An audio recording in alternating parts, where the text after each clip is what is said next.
মা নাই মানে এসব নাই, এটা কি কইলো? আমার মা নাই মানে?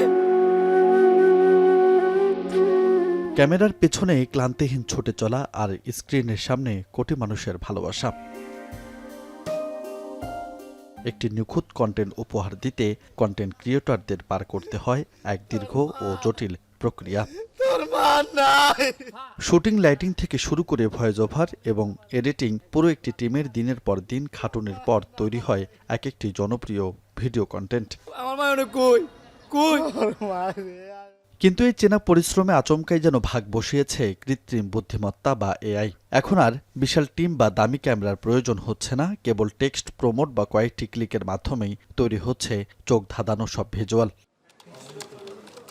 প্রযুক্তির এই অতিমানবীয় গতি দেখে অনেক প্রতিষ্ঠিত কন্টেন্ট ক্রিয়েটরও চিন্তিত। তবে কি হারিয়ে যাবে তাদের এই প্রতিদিনের কষ্টার্জিত ক্যারিয়ার? এআই দিয়ে ভিডিওর ক্ষেত্রে আমাদের একটু প্রভাব ফেলে কোথায়, যেমন ওইখানে সহজভাবে বাসায় বসে থেকে ভিডিও বানাইতে পারতেছে, আর অথচ আমরা বাইরে এত কষ্ট করতেছি, এত পরিশ্রম করতেছি, তো ওই ক্ষেত্রে একটু খারাপও লাগে। কিছু কিছু এআই ভিডিও দেখি হিউজ পরিমাণে ভিউ হচ্ছে। আমাদের সংখ্যাটা হচ্ছে ওই যে বললাম যে মানুষ কোনটা এআই আর কোনটা রিয়েল ওইটার মধ্যে গুলায় ফেলবে। তখন আজই নিন রবি ওয়াইফাই আর কুইজ খেলে প্রতি সপ্তাহে জিতেন টিভি। কন্টেন্ট ক্রিয়েটরদের ধারণা, মানুষ এআই কন্টেন্ট পছন্দ করলেও বাস্তব অনুভূতির স্বাদ খুব একটা পান না। ফলে জীবনের সুখ দুঃখের অনুভূতির জন্য তাদের কন্টেন্টেই ফিরতে হবে মানুষকে।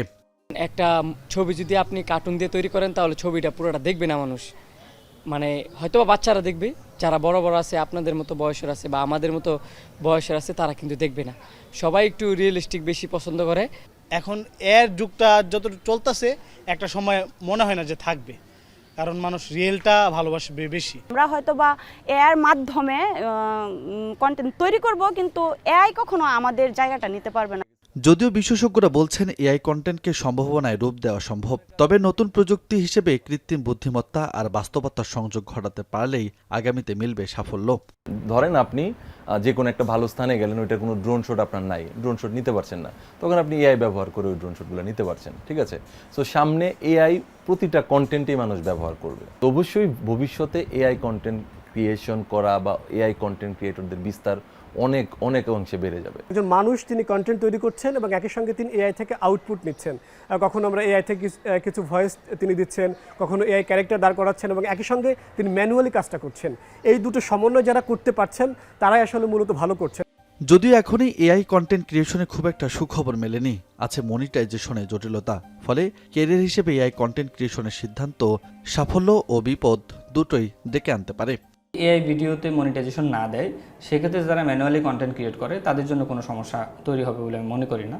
তবে যদি এআই কন্টেন্ট সকল প্ল্যাটফর্মে মনিটাইজেশনের আওতায় আসে, সেক্ষেত্রে যারা ম্যানুয়ালি কন্টেন্ট ক্রিয়েট করে তারাও এআইতে অনেক ধরনের আসতে বাধ্য হবে, কারণ এআই এর মাধ্যমে খুব সহজেই যারা ভিডিও মেক করতে পারবে, ম্যানুয়ালি আসলে অনেক গুণ বেশি পরিশ্রম করতে হয়।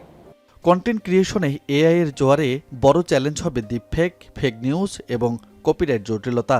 দিন শেষে এআই হয়তো মানুষের কাজ কেড়ে নেবে না, তবে যেসব ক্রিয়েটর নতুন এই প্রযুক্তির ট্রেন্ডকে লুফে নিয়ে নিজের সৃজনশীলতাকে ঝালিয়ে নিতে পারবে, আগামী দিনের রাজত্বটা হয়তো কেবলই তাদের। দ্বিতীয় লন্ডন, আমাদের নরসিংদী হচ্ছে দ্বিতীয় রাশি। রাজু আহমেদ, এখন, ঢাকা।